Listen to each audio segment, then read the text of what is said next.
पहलगाम हमले के आतंकवादियों पर भी शिकंजा दूसरी तरफ कस गया है और खुफिया सूत्रों के मुताबिक 11 दिनों के बाद भी आतंकी कश्मीर में ही छिपे हैं।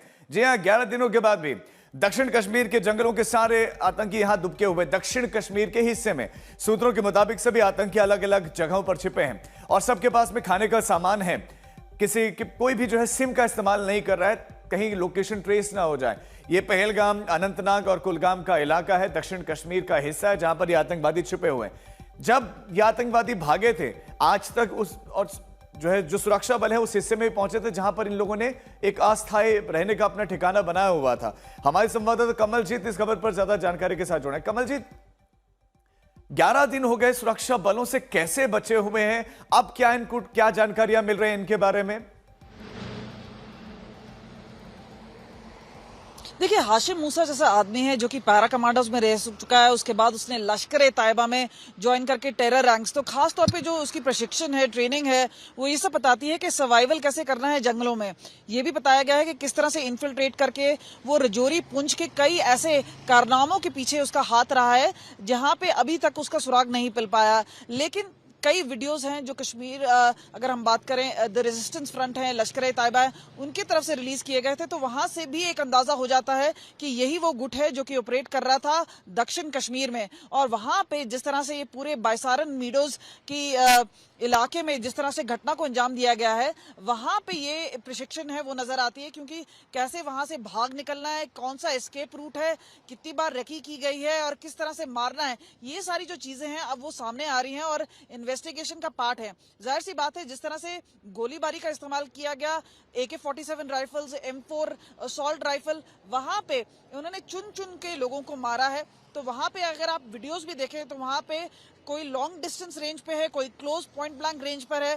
तो ये एक बताता है कि किस तरह से ट्रेनिंग कर रहे हैं। लेकिन क्योंकि ये जो जंगल का इलाका है उसमें एस्केप रूट्स इतने सारे हैं, तो इसी वजह से ये जो कोऑर्डिनेट सर्च ऑपरेशन है जिसको कासो कहा जाता है, वो पुलवामा में भी लगाया गया है, कुलगाम है, शोपियां का इलाका है, अनंतनाग है, तो आसपास के कई ऐसे इलाके हैं वहां पे लगाया गया है। और पिछले एक हफ्ते में 2 या 3 बार कहीं ना कहीं एक स्मॉल एक्सचेंज ऑफ फायर हुआ है, जहां पे इनको लगता है कि सिर्फ ये 4 आतंकी ही नहीं, एक बड़ा ग्रुप यानी 8-9 लोगों का ग्रुप भी हो सकता है। और वहां पे इसी वजह से ऐसा बताया जा रहा है कि खाने का बंदोबस्त किया है, पीने का बंदोबस्त किया है, लेकिन ये सप्लाईज एक ना एक दिन जरूर खत्म हो जाएंगे। बिल्कुल बिल्कुल, ठीक है कमलजीत, आपके पास हम लौटते हैं, आप हमारे साथ बने रहे। हमारे साथ हमारे संवाददाता अरविंद ओझा भी जुड़ गए हैं, पहलगाम से हमारे साथ जुड़े हैं। NIA की इन्वेस्टिगेशन अरविंद लगातार चल रही है, 11वां दिन इन्वेस्टिगेशन कहां तक पहुंची है? DGP कल आए थे और आज श्रीनगर में भी वो बताया जा रहा है कि बैठक करने वाले हैं, उनके क्या कार्यक्रम रहने वाले, इन्वेस्टिगेशन के संदर्भ बताए कि कहां तक पहुंची है, क्या जानकारी मिली अब तक? देखिए राजू, ये इतना इम्पोर्टेंट केस है और कितना सेंसिटिव और सीरियस केस है कि खुद जो NIA के बॉस हैं, NIA के DG, वो 2 दिन से श्रीनगर में, जम्मू कश्मीर में ही मौजूद हैं। कल वो आए थे पहलगाम, और पहलगाम में बैरसन घाटी गए। उस ऊंची घाटी पर जाकर 3 घंटे तक उन्होंने जो अब तक की इन्वेस्टिगेशन है वो समझी।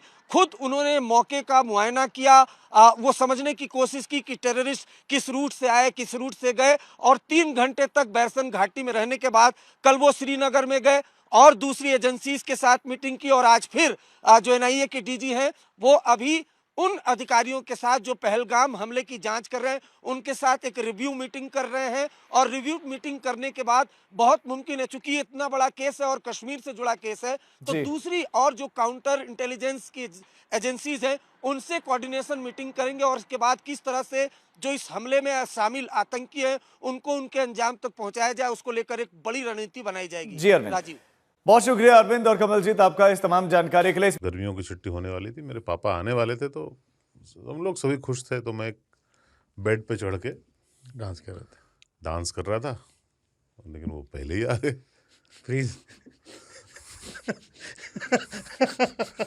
तो मैं उस समय तो कंटिन्यू नहीं कर सकता था ना, तो फ्रीज फ्रेम टाइप का हो कसम पैदा कर